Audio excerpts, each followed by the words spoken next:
let's look at 4 case studies across 4 industries. Who's doing well?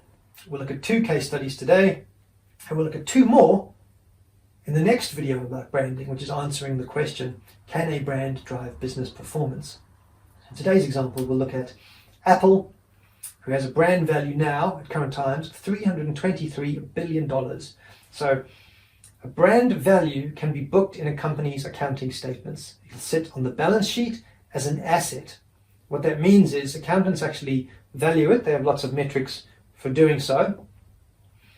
And if the company either sells the company or sells the brand, that is the physical value of the brand. If you wanted to buy the Apple brand, you would have to pay, according to the valuation, $323 billion. That is what that brand is worth.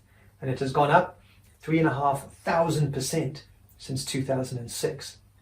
If you ask, what is the link to business? Well, their share price has gone up 6,000% since 2006. Obviously, that's not all because of the brand, but the next video, can a brand drive business performance? I'll show how there is some linkage there. You do need to have a good brand to help sell products. And 6,000%, obviously $155. You could ask, well, what did they start at, 1 cent? But no, they do stock splits over time. So that's why it's 155. And if I look at retail with Ikea, or Ikea, as I believe they prefer to be known, but most of the world calls it Ikea, they have a brand value of $19 billion, which has gone up 115% since 2006. So even though they're not at the same scale as Apple, and they're a privately held company, as opposed to listed on a stock exchange, you can still see massive growth in the brand. Okay, so let's look at a bit more detail on each of these. So let's look at the case study of Apple. Apple's come from a design foundation to product and consumer proposition. Apple computers in the 80s and 90s were about design excellence in form and function. However, they lost market share to the PC due to their business model. They didn't distribute it widely, they didn't license their software, and they were therefore relegated to these niche segments of education and graphics and videos. Nevertheless, the people who did use them loved them, and they built a very strong brand identity. Apple's fortunes changed when Steve Jobs recognized the coming wave of digital connectivity early and envisioned Apple being at the center of the consumer's digital life. So they understood the consumer, what the consumer wanted. The consumer wasn't bothered about the details of the specs of the latest chip on computers and things, but what they did want is put all of my music in my phone. So they merged technology with consumer needs. And on top of this, they have a very adaptive business model. So once they have the consumer, they try to surround the consumer with everything they might need. So they innovate new products all the time, but always, here's the key, with consistent brand executions. So if you look at the product range they've come up with, this was the original iPod music player, which then progressed. iPhone was, of course, a game changer around 2007. iPad was a completely new product into the marketplace. They continued to evolve their traditional computers and iMacs. They went into TV, earbuds, wireless connectivity, watches, and now, of course, they could go into whatever they want. They have such a strong brand and such a strong user base and history. If they came up tomorrow and said, hey, Apple glasses have launched, and there's rumors of we're launching an Apple car, people would go and look at it. People who are in the Apple ecosystem would immediately go to an Apple store and look at it. This is one of the few companies where people queue overnight to buy the latest version of a product they already have. The new iPhone comes out, people still camp and queue till 2, 3 in the morning, till the next day, overnight, to get the latest version, what is essentially basically the same product. It's incredible. So the result is they're the #1 brand in the world, and they're the most profitable company in the world. Their stock price has surged 3,500% in 15 years. So with their brand, it's consistency, and they can basically go into any product or service they want. Really, really powerful. Second case study, Ikea, who describe themselves as a world of inspiration for your home. For people who don't know Ikea, if you're living in a part of the world you don't have Ikea, they make what's called flat pack furniture.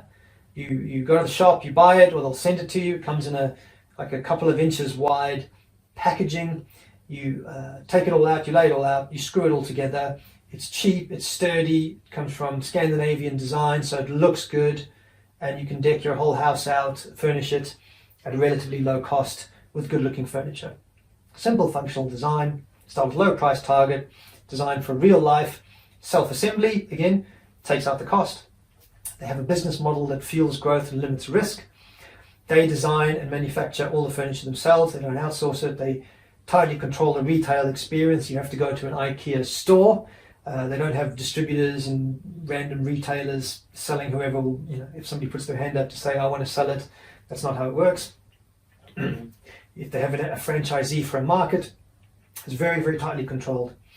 The result, even if you've never heard of them, they are the world's top furniture retailer. So from starting in one town in Sweden with one man, has grown to $40 billion in revenue. It's 129% improvement over 2006. 222,000 employees in 52 countries. And here's an example of the power of a brand. The brand is very well known. When Ikea comes to a country, people are really excited about it. On the first day of opening of the Ikea store in Hyderabad in India in 2018, 40,000 people showed up to a company that was not in the country before, because everybody just knew the brand and wanted to see it. So that is the power of a brand. You want to go to a new market and start building from nothing where people have never heard of you, or do you want to build a good brand in your home market and globally, and then go into a new market and everybody already knows who you are? Fantastic. Again, the power of a brand. So two different case studies of companies that are doing it well with consistency in branding and execution. So again, you look at what these two companies do and how they work. They've got all of this tightly buttoned up.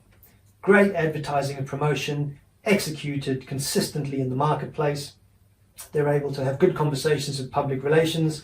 For example, if they go to India, they want to talk to the Indian government, the brand helps them open doors. Employee communication, consistent, people want to work for these companies, and product and service design. It's easy to make new products for Apple or Ikea that's already in line with the brand. You kind of already know what the design would look like, what the color schemes would look like, etc., etc. And so are the customers. The customers are not surprised when new products come out. And all of that comes into the brand vision, which must be written down, owned by you as a business owner or the senior management of the company, and everybody must know it and believe it and live it for the brand vision to come alive, get into your products and services, and get into the market. So, does a brand drive business performance on its own? The answer is no. A brand is an element of the overall marketing plan. It sits within the marketing plan, normally in its own section called the brand plan, but it does need to be linked to the overall marketing plan to make it work.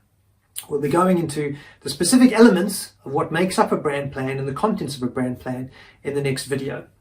So if you like this content again, please hit subscribe, like, turn on notifications, and we'll see you again soon.